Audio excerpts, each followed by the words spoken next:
থেকে করবে আর প্রত্যেক মা বোনের যেগুলো আমাদের বাড়িতে নিহত হয়েছে ওর থেকে ক্ষতিপূরণ দিতে হবে, অবদানের ক্ষতিপূরণ দিতে হবে। আমরা চাই তার শান্তি, আমরা চাই জনগণ শান্তি, আর জনগণের রাস্তায় যায় সরকার হবে সে হবে, আর জনগণের চাইলে হবে, জনগণ না চাইলে হবে না। ঢাকায় মোহাম্মদ আলমগীর উনি বলছে আমরা ওখানে যাও, তোমার একটা সংগ্রাম জীবন আসে হয়েছে, পরিস্থিতি শিকার আসতে হয়েছে, কিন্তু আমি বাড়ি এখানে ছেড়ে কি বাহারে পুরো আমরা স্থানীয়, বুঝছেন? আমরা রাজপথে জীবন নামি নাই, আজকে পরিস্থিতি শিকার হয়ে নামতে হয়েছে। কারণ সরকার কি করতেছেন?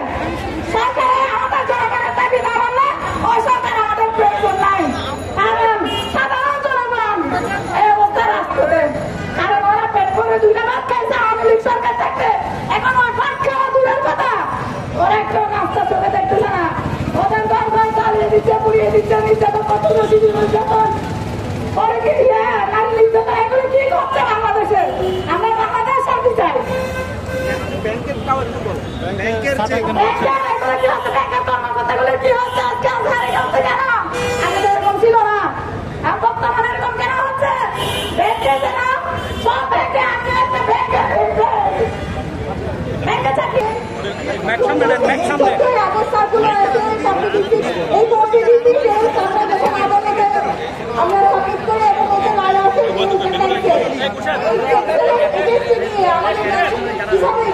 আবার আমাদেরকে বসাতে বলে, সেটাই আমাদের প্রশ্ন। আমরা আস্তে আস্তে যাদেরকে বলে যে আমাদের যোগ্যতা নেই, আমাদের এই যোগ্যতার ভিত্তিতে ওরা এখন পর্যন্ত আমরা এখানে সব ধরনের কাজ করে আসছি, সেটা ডিবি বলেন, ইনভেস্টমেন্ট বলেন বা ফরেন এক্সচেঞ্জ বলেন, সব কারণে আমরা আমাদের সমানভাবে যোগ্যতা প্রমাণ করে আসছি। কারণ প্রতি বছর বছর ক্যাপাসিটি বিল্ডিংয়ের যে পরীক্ষাগুলো আমাদের টেস্টগুলো নেওয়া হয়েছিল, আমরা সবগুলোতে ভালোভাবে পাস করেছি।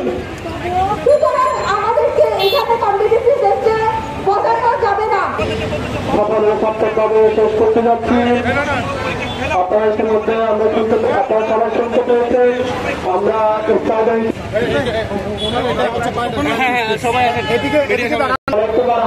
আপনারা একটু শান্তি ভাবে সুস্থভাবে আপনারা একটু শুনবেন। আমি হুসাইন 2018-এর 21শে জানুয়ারি নিয়োগপ্রাপ্ত এবং হাইকোর্টে আমাদের ওই ইসলামিক টিএসসি হেড অফিসে আমাদের অলরেডি পরীক্ষার মাধ্যমে আমরা নিয়োগপ্রাপ্ত। প্রিয় সহকর্মী সাংবাদিক ভাই বোনেরা ও সদস্য সকল আসসালামু আলাইকুম।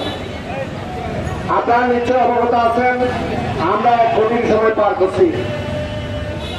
উচ্চ আদালতের তোয়াক্কা না করে Islami bank Bangladesh TSC special competency অ্যাসেসমেন্টের নামে উদ্দেশ্য প্রণোদিত ও অবৈধ একটি পরীক্ষার আয়োজন করেছেন।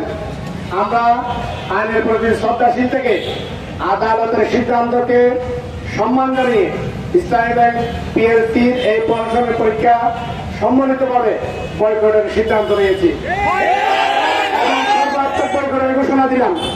আল্লাহ আমাদের সহায় হন। ধন্যবাদ। আমাদের দাবি